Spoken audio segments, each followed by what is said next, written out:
In the first half of the game, really for the first 10 in particular, SU looked a little bit sluggish and almost a little bit nervous because this is the Syracuse-Georgetown rivalry. What have the Rebels done since conference play began? Dwindled in mediocrity.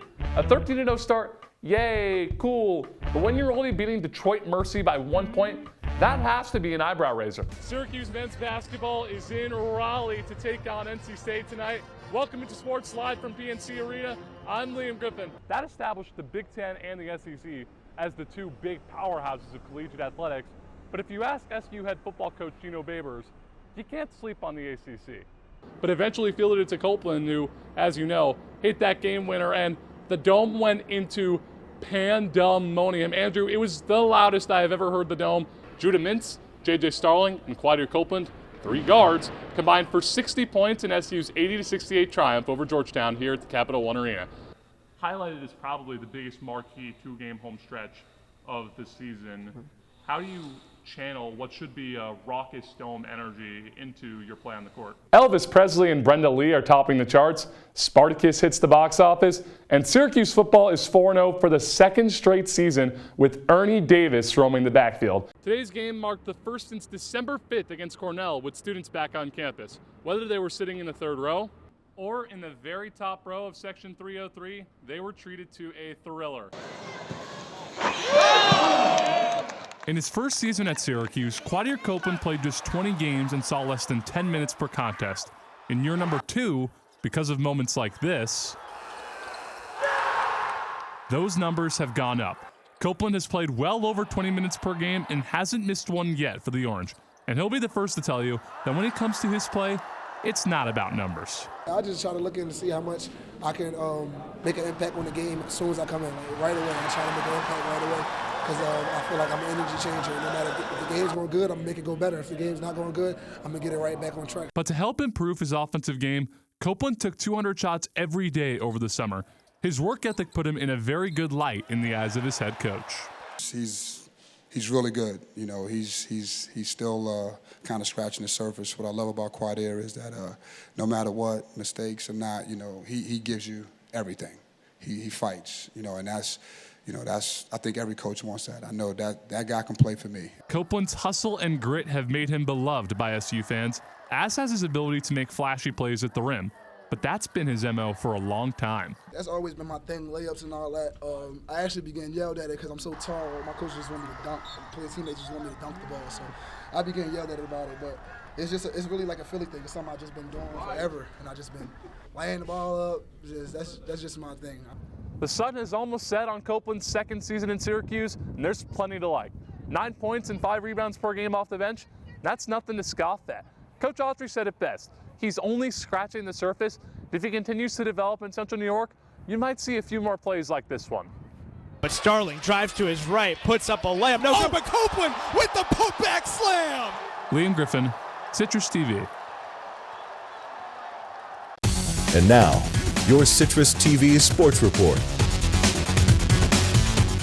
The World Series matchup is set. Welcome into sports. I'm Liam Griffin. The Rangers punched their ticket on Monday out of the AL. Last night, the Phillies and Diamondbacks fought for spot number 2 in the NL. We'll pick it up in the second inning. Philadelphia trailing Arizona 1-0. Not for long, though. After this bomb from Alec Boehm, knew at the moment he hit it to tie the game at 1.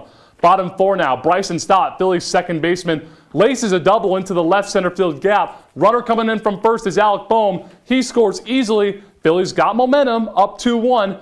Not so fast, says Corbin Carroll, Arizona's rookie outfielder. First rookie with 3 hits in a Game 7 since Dustin Pedroia 16 years ago. That tied the game at 2. This gives Arizona the lead. A ribby single from Gabby Moreno. Look at Carroll run to give Arizona a lead. It would not relinquish. Final out right here. Diamondbacks and Rangers in the World Series. Arizona's first trip to the Fall Classic since 2001. Transitioning to the Hill, Syracuse football is back on the field after its bye tomorrow night. 11 days will have passed in between contests for the Orange. The benefits of the week off aren't exclusive to not having a game. If you ask head coach Gino Babers, it provides a good mental refresh for his players. We should see the better side, the better side of a lot of guys that haven't had an opportunity to rest. And the other thing is there's rest away from the coaches too. I mean, we practiced one time last week. And those guys had a big long weekend where they can go home and see their families if they live close enough. And then we brought them back. We went Sunday and we went today, which is the reason why I'm dressed like this.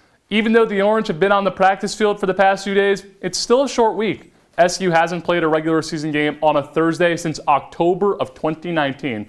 Will that have a negative impact on Syracuse's play? We don't have to wait much longer to find out. Kickoff from Blacksburg is at 7:30. Our Ethan Frank will have you covered on X at Ethan G. Frank throughout the contest.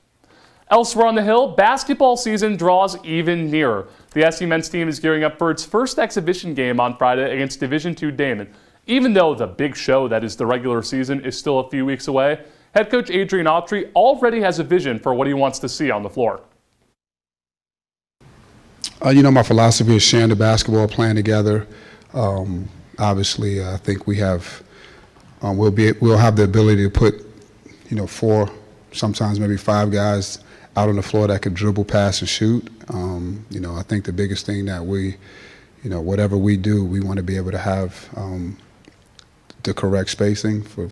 Autry's squad can put its spacing on display for the first time when it welcomes Damon to the Dome on Friday at 7. On the women's side, Felicia Leggett-Jack's team doesn't have an exhibition until Halloween night next Tuesday at 5. But if you're looking to watch some hoops tonight, have no fear. Both New York NBA teams begin their season in just a little bit. Starting in Brooklyn, the Nets host the Cavaliers at 7:30 tonight.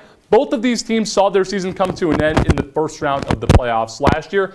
The Knicks face an even tougher test. They host the Celtics at the top of the hour. New York is coming off its first trip to the second round in a decade, but this year's Boston squad is widely regarded as one of the favorites to win the title. Jesse and Maddie, I can't lie. That's why I wore the green tie today. The Boston Celtics are going to win the NBA championship this year. You heard it here first. So that's what Liam's saying. Jesse, what's...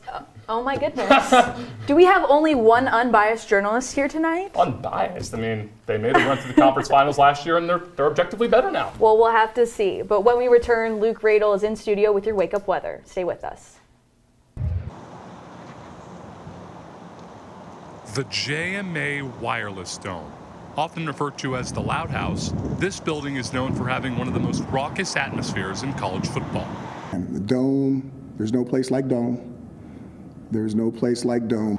The Dome crowd always brings the energy every weekend, not just for football, for lacrosse, for basketball, and it's just a great environment. It's so unique. The Orange are typically slated to play 7 games inside the Dome each season. Not this one.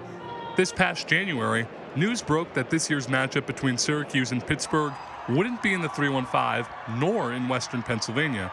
The game took place at Yankee Stadium in New York City, and it drew mixed reactions. I think it's going to be a great environment that we'll create there. We'll show why we're the best school here in Syracuse, New York, and we'll really get the student section out there. Yeah, it's kind of a bummer when we realized our last game versus student was last weekend. So it's unfortunate not to be able to go see another game in the Dome. The team is just not good enough that it does not warrant me traveling there to go. Well, because of the change in scenery, this student section entrance right behind me did not have a line entering Saturday's game because it was played at Yankee Stadium. The change in scenery still drew plenty of Orange fans, and they got to see their team take down Pitt 28-13. Liam Griffin, NCC News.